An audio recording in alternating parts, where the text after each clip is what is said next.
Hello दोस्तों, कैसे हैं आप सब। आई होप आप सब बहुत ही अच्छे होंगे। और ये देखिए, आज की भोग पूजा से आरती हो चुकी है दोस्तों। ये हमारी राधा प्यारी और ये हमारे कन्हैया।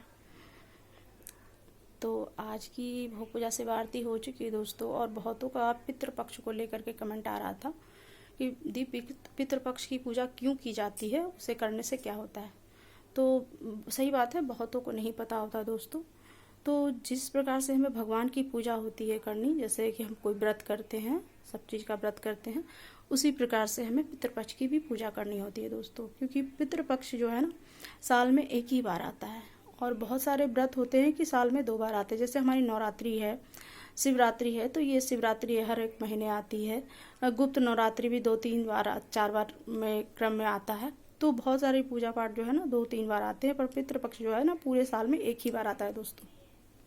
तो जिस प्रकार से हमें भगवान की पूजा सेवा करनी ज़रूरी होती है, उस प्रकार से हमें पितृपक्ष की पूजा करनी भी बहुत ज़रूरी होती है। पितृपक्ष की पूजा में विशेष ये होता है दोस्तों कि जैसे आपको नहीं पता है कि लेडीज़ कब गई हैं, जेंट्स कब गए हैं, बच्चे कब गए हैं, तो देखिए उनके लिए होता है अमावस्या पे जो होता है पितृपक्ष, लास्ट होता है, जो 16 दिन का ये कर्म कांड होता है। तो वो जो लास्ट दिन होता है अमावस्या के दिन, उस दिन आप त्रिपिंडी श्राद्ध होता है, उस दिन आप वो श्राद्ध कर सकते हैं। अच्छे ब्राह्मण से जो श्राद्ध करवाते हैं, उनसे आप जानकारी लेकर के आप उनके नाम से पिंडदान कर सकते हैं।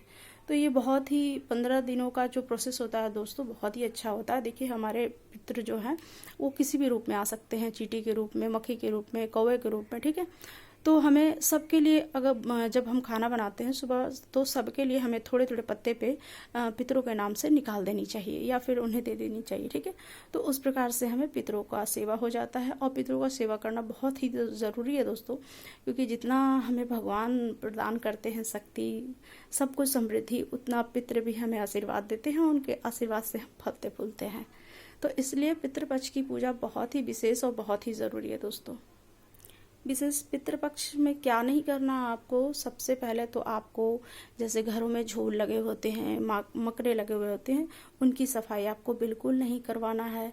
नए सोना चांदी नहीं खरीदनी है, नए कपड़े नहीं खरीदने हैं, नए पर्दे, नए जो भी होता है वो नहीं करने हैं। जो भी आपका पुराना है उसे धो के वॉश करके आप लगा सकते हैं, ठीक है। और पितृपक्ष, जैसे घर की सफाई है आपकी, तो पितृपक्ष शुरू होने से एक दिन पहले ही आपको अपनी सफाई पूरी तरीके से कर लेनी है।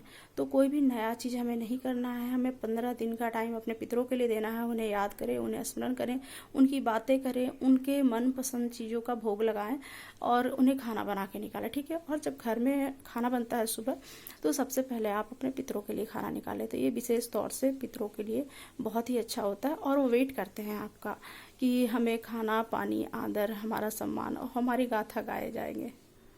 तो इस प्रकार से हम अपने पितरों के लिए थोड़ा बहुत चीज़ कर सकते हैं, उसमें ही वो खुश होते हैं और हमें बहुत सारी खुशियाँ, समृद्धि, लक्ष्मी, सब कुछ प्रदान करते हैं, हमारे बच्चों की रक्षा करते हैं, ठीक है। तो इसलिए पितृपक्ष बहुत विशेष होता है दोस्तों।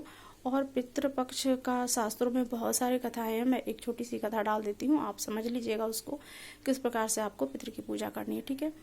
सबसे पहले हमें जिस दिन स्टार्ट होता है, पितृपक्ष स्टार्ट होता है, उस दिन से हमें एक पीतल का लोटा ले लेना चाहिए, ठीक है। उसमें हमें चावल और काला तिल डाल करके, उजला फूल डाल करके, हमें दक्षिण दिशा के मुख होकर के हमें उनके नाम से 1 लोटा जल रोज़ ही देना चाहिए। अगर हमें नहीं पता है, उनका नाम भी नहीं पता है, तो बस उसे स्मरण करके और आपको वो देना चाहिए कि आप मेरे पानी को, मेरे भोग को स्वीकार करें। और अगर मुझसे कोई भूल चूक हुई हो तो उसे क्षमा करते हुए मेरी पूजा को स्वीकार कर लें, ठीक है। तो इस प्रकार से हमें पितरों से प्रार्थना करनी है। जैसे कहते हैं बहुत लोग, जब हम पंडितों के पास दिखाने जाते हैं या कुछ भी कहते हैं, तो बोलते हैं कि आपके कुंडली में पितृदोष लगा हुआ है। तो जो जाने अनजाने में नहीं करते हैं या जानबूझ करके भी नहीं करते, तो उन्हें पक्का पितृदोष तो लगता ही लगता है दोस्तों। तो इसलिए हमें पितरों के लिए भी कुछ न कुछ करना है। विशेष तौर से मैं एक छोटी सी कथा डाल देती हूँ, आप उसे सुने और समझें, ठीक है। में पितृपक्ष का विशेष महत्व होता है। मान्यता है कि पितृपक्ष में तर्पण और पिंडदान करने से पितृगण प्रसन्न होते हैं और अपने परिजनों को सुख और संपन्नता का आशीर्वाद देते हैं। पितृपक्ष पर पितृलोक से पितर धरती पर किसी न किसी रूप में आते हैं। शास्त्रों में कहा गया है कि पितरों के तर्पण करने से पितृदोष खत्म हो जाता है। हिंदू पंचांग के अनुसार भाद्रपद माह के शुक्ल पक्ष की पूर्णिमा से सर्वपितृ अमावस्या तक पितृपक्ष रहता है। पितृपक्ष में पितरों की पूजा विधि पूर्वक करने से घर परिवार में शांति होती है, व्यवसाय तथा आजीविका में उन्नति होती है। साथ ही साथ जीवन में हर तरह की रुकावटें दूर हो जाती हैं। पितृपक्ष की पूजा के लिए सुबह उठकर नहाएं, उसके बाद पूरे घर की सफाई करें। घर में गंगा जल और गौमूत्र भी छिड़कें। दक्षिण दिशा में मुंह रखकर तांबे के चौड़े बर्तन में काले तिल, गाय का कच्चा दूध, गंगा जल और पानी डालें। उस जल को दोनों हाथों में भरकर सीधे हाथ के अंगूठे से उसी बर्तन में गिराएं। इस तरह 11 बार करते हुए पितरों का ध्यान करें। महिलाएं शुद्ध होकर पितरों के लिए भोजन बनाएं। श्राद्ध के अधिकारी व्यक्ति यानी श्रेष्ठ ब्राह्मण को न्योता देकर बुलाएं। ब्राह्मण को भोजन करवाएं और निमंत्रित ब्राह्मण के पैर धोने चाहिए। ब्राह्मण भोजन से पहले गाय, कुत्ते, कौवे, देवता और चींटी के लिए भोजन सामग्री पत्ते पर निकालें। दक्षिण दिशा में मुंह रखकर कुश, जौ, तिल, चावल और जल लेकर संकल्प करें और 1 या 3 ब्राह्मणों को भोजन कराएं।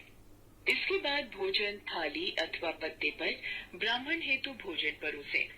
भोजन के उपरांत यथाशक्ति जितना आप दान कर सकते हो, दक्षिणा और अन्य सामग्री दान करें। इसमें गौ, भूमि, तिल, स्वर्ण, घी, वस्त्र, अनाज, गुड़, चांदी तथा नमक, जिसे महादान कहा गया है, का दान करें। इसके बाद निमंत्रित ब्राह्मण की 4 बार प्रदक्षिणा कर आशीर्वाद लें। पितृपक्ष की पूजा का महत्व एक पौराणिक कथा द्वारा मिलता है। एक बार जब महाभारत के युद्ध में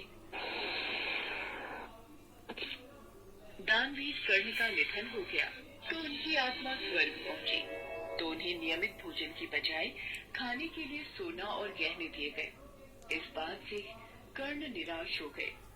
हे प्रभु, ये मुझे भोजन के बदले खाने के लिए सोने के गहने और आभूषण क्यों परोसे जा रहे हैं? मुझे इसका कारण देवराज इंद्र से पूछना होगा। कर्ण की आत्मा देवराज इंद्र के पास जाती है। आओ महाशक्तिशाली दानवीर कर्ण, स्वर्गलोक में आपका स्वागत सत्कार तो भली भांति हुआ है ना? मैं असमंजस में हूँ देवराज इंद्र। मुझे भूख लगी है, पर यहाँ मुझे भोजन की जगह गहने और आभूषण परोसे जा रहे हैं। हे दानवीर कर्ण, इसका एक मूल कारण है जो आपके कर्मों से जुड़ा है। मनुष्य अपने जीवन काल में जितना दान पुण्य करता है, उतना ही मरने के उपरांत उसकी आत्मा को प्राप्त होता है। पर देवराज इंद्र, मैंने तो हमेशा दान करने में कोई कमी नहीं छोड़ी। ये बात आपको भी ज्ञात है। मैं जानता हूँ दानवीर कर्ण, आपके द्वारा किए गए दान को युगों युगों तक याद किया जाएगा। पर आपने अपने पूरे जीवन में सोने के आभूषणों का दूसरों को दान किया, लेकिन कभी भी अपने पूर्वजों को भोजन दान नहीं दिया। हे देवराज इंद्र, मैं अपने पूर्वजों के बारे में नहीं जानता। इस कार्य में कृपा करके मेरी सहायता कीजिए। हे कर्ण, मैं आपकी सहायता अवश्य करूंगा। मैं आपको 15 दिनों की अवधि के लिए पृथ्वी पर वापस जाने की अनुमति देता हूँ, ताकि आप अपने पूर्वजों को भोजन दान कर सको और पितृपक्ष के ऋण से मुक्त होकर पितरों के लिए किए दान और पुण्य का लाभ आपको मिल सके। धन्यवाद देवराज इंद्र। और फिर देवराज इंद्र की कृपा और आशीर्वाद से कर्ण ने धरती पर 15 दिनों तक रहकर अपने पितरों के नाम का दान और पूजा की। तभी से इसी 15 दिन की अवधि को पितृपक्ष के रूप में जाना जाता है। लोक मान्यता के अनुसार और पुराणों में भी बताया गया है कि पितृपक्ष के दौरान परलोक गए पूर्वजों को पृथ्वी पर अपने परिवार के लोगों से मिलने का अवसर मिलता है।